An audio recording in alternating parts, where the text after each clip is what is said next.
Sawubona mfundi and welcome back to Edufunda with uMacele. Ngibuyile-ke mfundi ngizofinqa inkundla yesibili isigcawu sokuqala. Laphayana-ke sivula ngaye-ke uThamsanqa enodweshu langaphakathi ngoba uyacabanga, uyathatha, uyabeka, uyazibuza ukuthi kwenzakaleni ngoba konakalweni kukhale nyonini lapha ekhaya ngoba phela uphume endlini vele kade ngayizola unkosikazi yeyi eney'tayela uze walala impela ngendlala nje engadlile ngenxa yokuthi unkosikazi ayikhona kona okumdlayo ngaphakathi. Usezithola futhi useyaphimisela, usezuyakhuluma yedwa impela emsebenzini ukuthi hayi bo, ngabe kwenzakalani emzini wami ngoba phela ngiyazi ukuthi thina masiqeda ukushada nonkosikazi wami yonke inkinga nenkinga ekade sibhekana nayo besiyibamba ngezandla soyi-two, sisizane kuyona ukuthi siyitheklishe, sibhekane nayo ngqo. Kodwa kulokhu hheyi, unkosikazi lukhulu luyamudla kodwa nje akayithi vu indaba. So useyazibuza ukuthi ngabe mfihlo yini le unkosikazi yakhe ayifihlile. Hhayi, uthe esacabanga nje kanjalo akuphelanga maseko kwavele kwakhala ucingo lasehhovisi. Hhayi, walithatha waliphendula-ke nkosi yami uThamsanqa. UThamsanqa okhulumayo, hello. Hhayi, aphendule-ke ngaleliya cala-ke uMathonsi okunguyise wakhe uThamsanqa. Khumbula naye phela bebexakiwe, kwakufika unkululeko khona kusasenjalo, usashamu ikholo unkosikazi wakhe ayenzile, yaphendulwa umakoti. Umakoti wami utshela nje where to get off. Kahle kahle ey'tshela ukuthi naye phela akakhulumi kahle kahle nomamezala cause besayitshela ukuthi kusafuna unkululeko. So uMathonsi-ke uyabingelela-ke ndodana, ingabe uphilile? Hhayi-ke yaphendula uThamsanqa, hhayi no, eyi siyancenga kyale okwentshebe yembuzi. Hhayi, asho kubaba ukuthi hhayi kunjalo vele ndoda emhlabeni akuhlali yonke into ihamba ngolayini, kodwa kuyenzeka ukuthi kube ney'vunguvungu endleleni njengoba ngangikutshelile kwamina ukuthi umuzi ngesinye isikhathi uyashisa. Kodwa-ke manje ngiyacabanga ukuthi sekuyiso-ke leso sikhathi sokuthi umuzi ushise, yingakho nami nje nginento ekufanele ukuthi ngiyixoxe nawe. Hhayi-ke uThamsanqa athi ngiyakhumbula baba ukuthi wawunginyala impela ukuthi ziyofika iy'nkathi ey'fana nalezi, kodwa-ke yini le ubaba mhlampe emdinga ukuthi ayixoxe nami?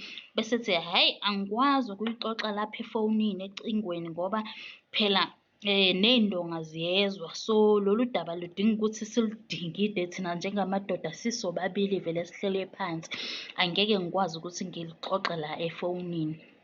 Hhayi, uThamsanqa lwemuthi iheqe naye uvalo kuthi hhayi bo, baba kwenzenjani? Yini le esiphuthuma ngale ndlela ukuthi vele uzofuna ukuthi ngifike mathupha engaxoxeki lapha efonini? Asho ubabakho ukuthi hhayi wena nje ntambama fika nakanjani la sizokwazi ukuthi silidingide lo daba. Athi uThamsanqa, eish kodwa mina ngehora lesihlanu nje nginomhlangano thizeni kufanele ukuthi ngiwu-athende. Athi umkhulu uMathonsi, hhayi kungcono nina-ke ngoba vele senathola iy'nyawo ey'lula niney'moto, so uzokwazi ukuthi noma ngaliphi ixesha noma ngasiphi isikhathi uzokwazi ukuthi uze sizokwazi ukuhlala phansi ngoba lo daba luyaphuthuma, kufanele silidingide ngempela. And ngiyathemba ukuthi iy'khali zakho njengendoda nje nawe zihleli zicijile ngoba hhayi kukhulu luseza. Hhayi, uThamsanqa avume ukuthi hhayi baba ngizozama ngakho konke okusemandleni ami ukuthi ngikwazi ukufika lapho sizokwazi ukuthi sikhulume lolu daba engilizwa ngathi vele ayi lidinga ngempela ukuthi lixoxwe.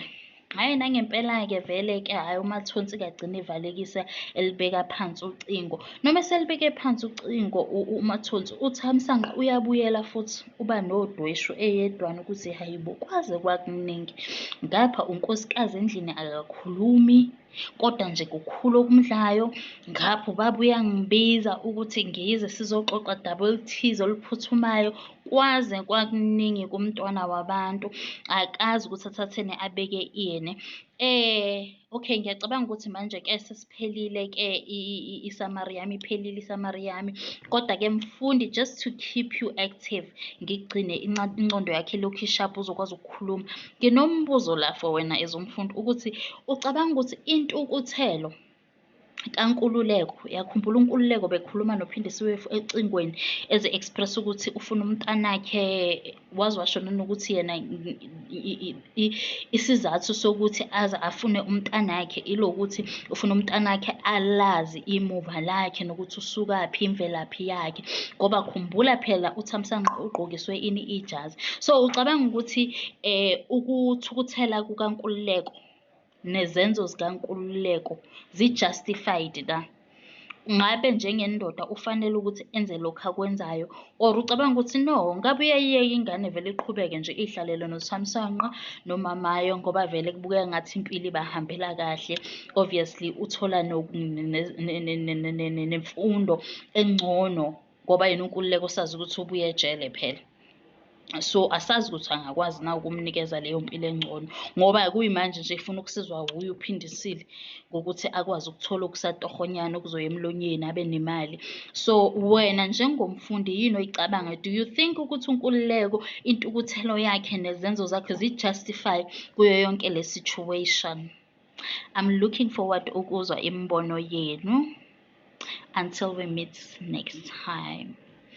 Bye.